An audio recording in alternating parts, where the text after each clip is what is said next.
ブレンダーを始めた20人中30人は破壊について興味を持っていると思います。ストレスの多い現代社会、創作の中だけでも破壊を楽しみたい、そんな方も多いのではないのでしょうか。しかし、メニューの意味が全然わからないぞ、のび太。全然思った動きにならない。こちとらもっとシンプルな動きでいいんだが、ホワイト先生。とストレス解消のためにやっているはずが思い通りにならずキーボードを破壊してしまったなんて経験ありますよね。そんな方に朗報です。今回紹介するのはジオメトリーノードを使ったシンプルな破壊表現です。爆破させたいオブジェクトをつなげればこの通り破片のパターンも変更可能です。動画のイメージ映像で使ったりもしています。これでみんなに早速始めていきましょう。とその前に文系でも挫折しないジオメトリーノード基礎講座オープンしました。最短でジオメトリーノードの基礎を体系的に学べる講座となっています。この動画の応用バージョンなんかもおまけで収録しています。概要欄からぜひチェックしてみてください。ということでそれでは始めていきます。まずはジオメトリーノードの準備をしましょう。画面を分割して右側をジオメトリーノードエディターに変更しましょう。そして立方体を選択した状態で新規ボタンを押してジオメトリーノードを追加します。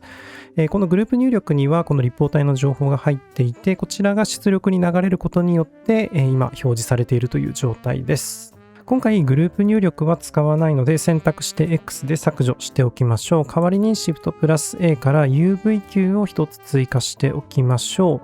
う。そしてメッシュをグループ出力のジオメトリにつなげておきます。今回やっていく処理の流れを先にお話ししておくと、まずメッシュを分割します。そしてその分割された状態で球体全体のスケールを大きくします。この処理が破片が広がっていく動きのベースになります。そして今度は大きくなってしまった破片のスケールを元の大きさに戻すという処理を作ります。こんな感じでメッシュが割れて広がっていく動きを作っていきます。まずは球体のメッシュを破片状に分割してみましょう。Shift プラス A からメッシュ細分化ノードを追加してこちらの間に配置します。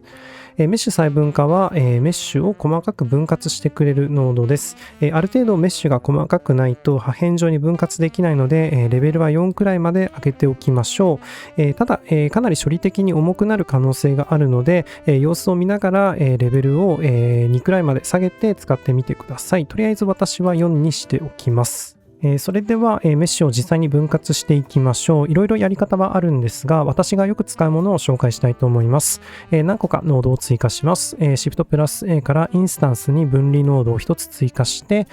こちらドメインをポイントから面に変更しておきましょ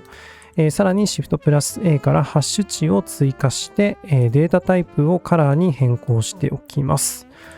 そして、さらにボロノイテクスチャーを追加したらカラーソケットをハッシュ値の値につなげましょう。そしてハッシュ値の出力をこちらのインスタンスに分離のグループ ID につなげましょう。そうすると球体が破片状に分割されます。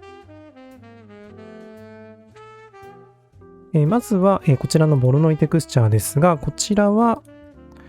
もともとこんな感じの色のついた細胞のような模様を出力しています。この模様一つ一つをセルと言ったりするんですが、このそれぞれのセルには異なる色が割り当てられていて、色ごとに異なる数値情報を持っていると考えてください。この色と模様をベースにメッシュを分割しています。そしてハッシュ値ノードは入力されてきた値をランダムな整数に変換してくれるノードです。例えばあるセルの色が 0.5 という情報を持っていたとしましょう。ハッシュ値はこの 0.5 という値に対して例えば1234みたいなランダムな整数を割り当ててくれます。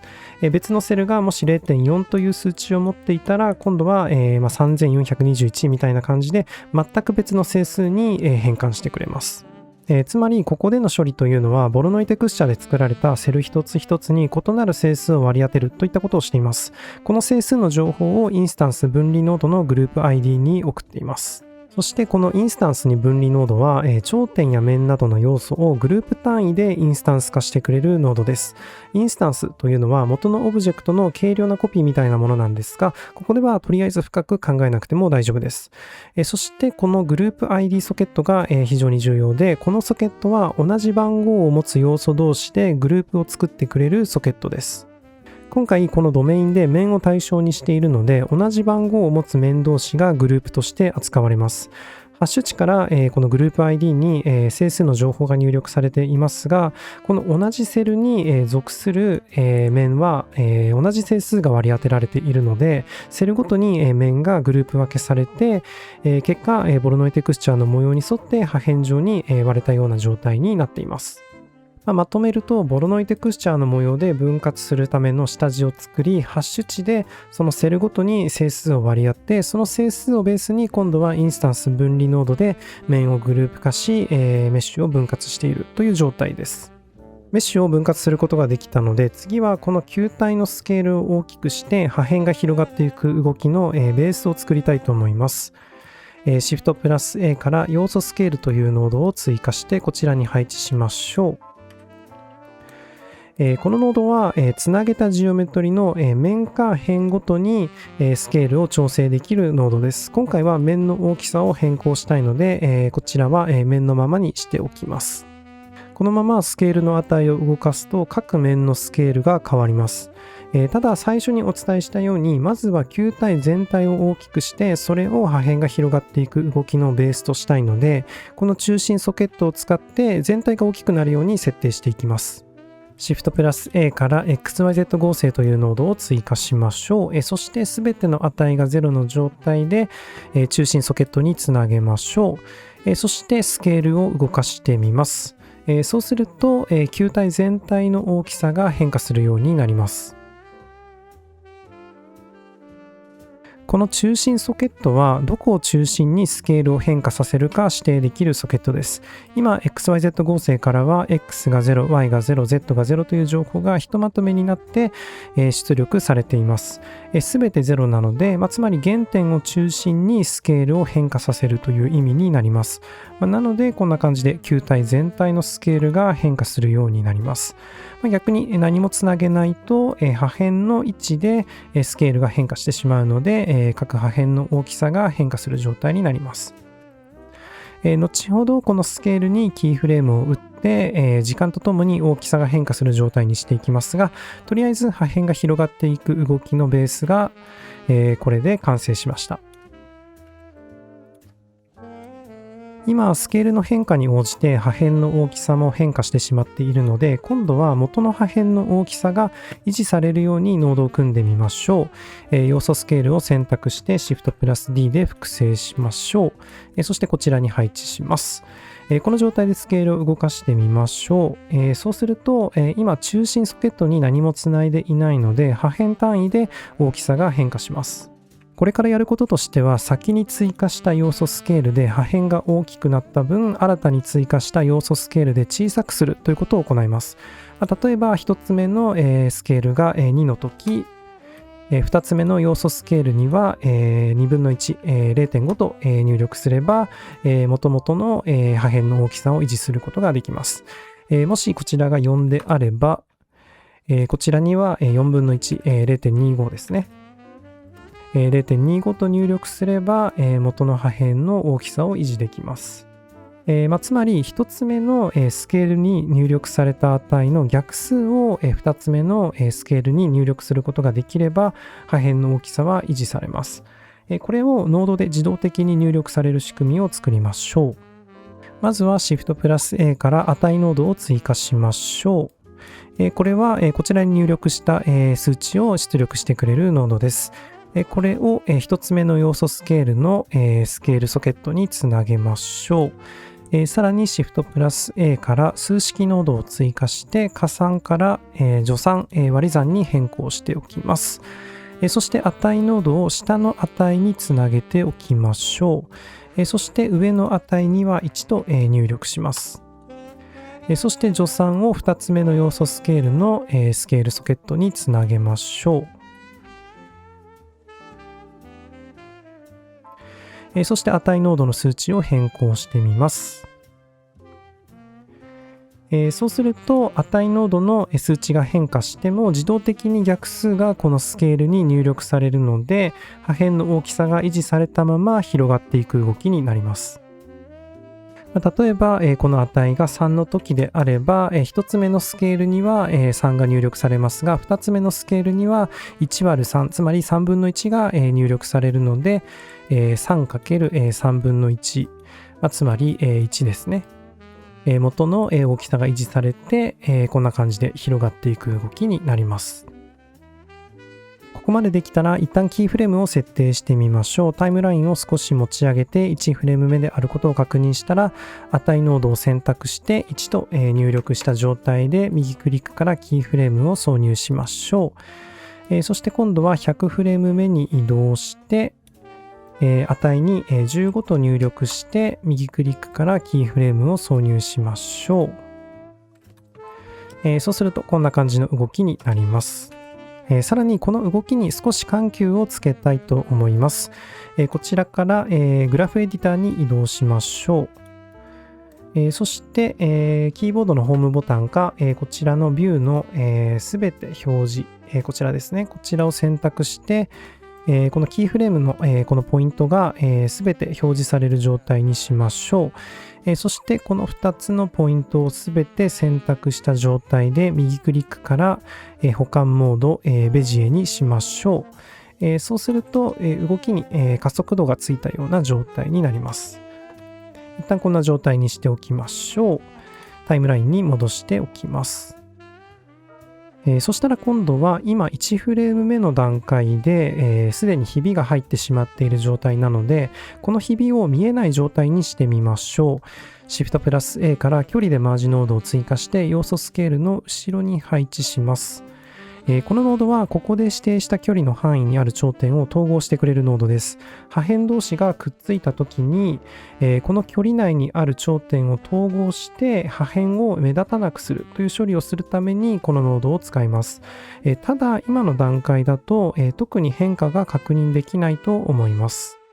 この原因としては、この破片がインスタンスなので、このノードが機能していない状態になっています。インスタンスというのはオブジェクトの軽量なコピーのことなんですが、インスタンスは元のオブジェクトが持っていた頂点の位置情報などを持っていません。頂点の情報などを持っていないので、軽量なコピーとして大量に複製したりすることが可能なんですが、逆に頂点の位置情報が必要な処理を行うことができなくなります。今回の場合であれば、メッシュを分割する過程で、このインスタンスに分離ノードでこの破片がインスタンス化しているので、元のメッシュが持っていた頂点の位置情報が失われてしまっています。なので距離でマージを使おうとしても統合する頂点の情報がないので、機能しない状態になっています。これを解決するためにインスタンスを編集可能な状態に変換する必要があります。Shift プラス A からインスタンス実体化ノードを追加しましょう。このノードを使うとインスタンスを通常のジオメトリに変換させることができます。要素スケールの後ろに配置しましょ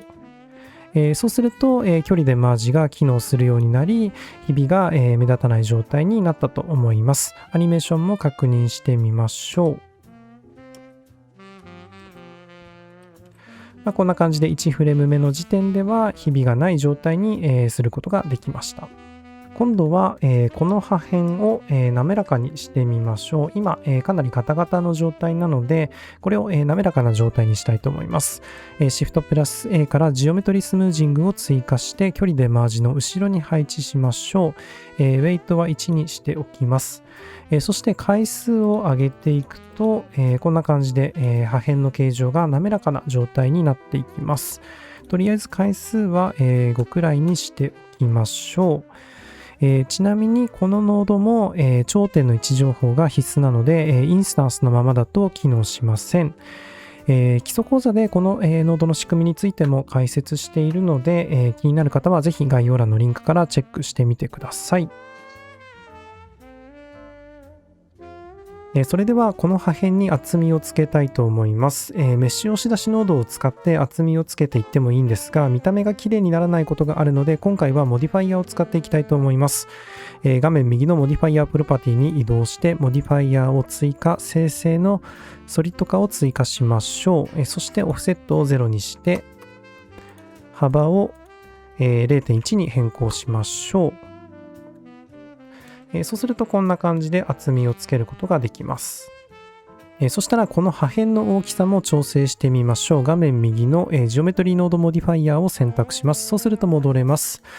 そしてボロノイテクスチャーのスケールを下げてみましょう。0.6 くらいまで下げていきます。そして今度は細かさを 0.1 にしましょう。そうするとこんな感じになります。あとは、この 3D を 4D に変更すると W という項目が追加されるので、こちらを動かすと、このスケールから下の項目を維持した状態で、模様のパターンを変化させることができます。これで自分の好きな、破片のパターンを見つけてみてください。そしたらマテリアルの設定も行いましょう。こちらに移動して、Shift プラス A からマテリアル設定ノードを追加、ここに配置します。そしてデフォルトのマテリアルを割り当てておきましょう。そして画面左をレンダープレビューに変更しておきます。今回照明については HDRI 画像を使いたいと思います。ダウンロードリンクを概要欄に貼っておくので、そちらからダウンロードしてお使いください。ダウンロードできたら画面右のワールドプロパティに移動しましょう。そしてカラーのこの黄色いボタンをクリックして環境テクスチャーを選択しましょう。そして開くボタンからダウンロードした HDRI 画像を選択して読み込みましょう。そうするとこんな感じで読み込むことができます。ここまでできたら画面右をシェーダーエディターに変更しましょう。そして先ほどマテリアル設定で割り当てたマテリアルと一致していることを確認してベースカラーの色を変更してみましょう。ちゃんと割り当てられているとこんな感じで色の変更が反映されます。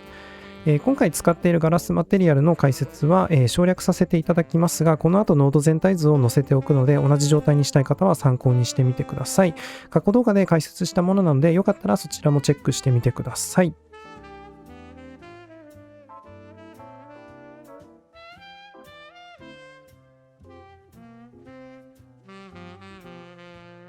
マテリアルの設定が完了しました。私はアセット化したマテリアルをつなげています。最後にこの破片に輪郭線をつけてみましょう。画面右のレンダープロパティに移動して、下の方に移動するとフリースタイルという項目があるので、こちらチェックマークを入れて有効にしましょう。そしてライン幅を 0.5 に変更しておきます。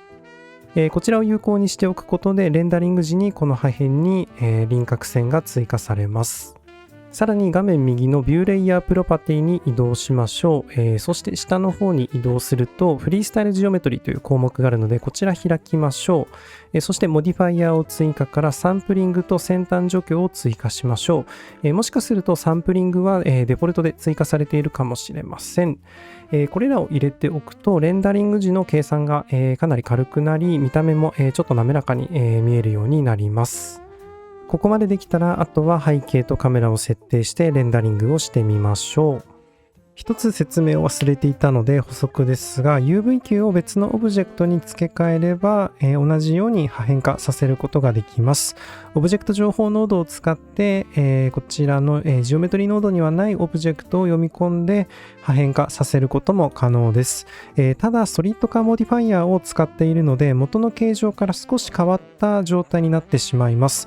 なのでオブジェクト情報ノードを使って複雑な形状のオブジェクトを読み込む場合にはあまり向かないかもしれません。単純な形状とか、文字とかそういったオブジェクトをつなげるとちょうどいいかなと思います。皆さんの方でもいろいろ試してみてください。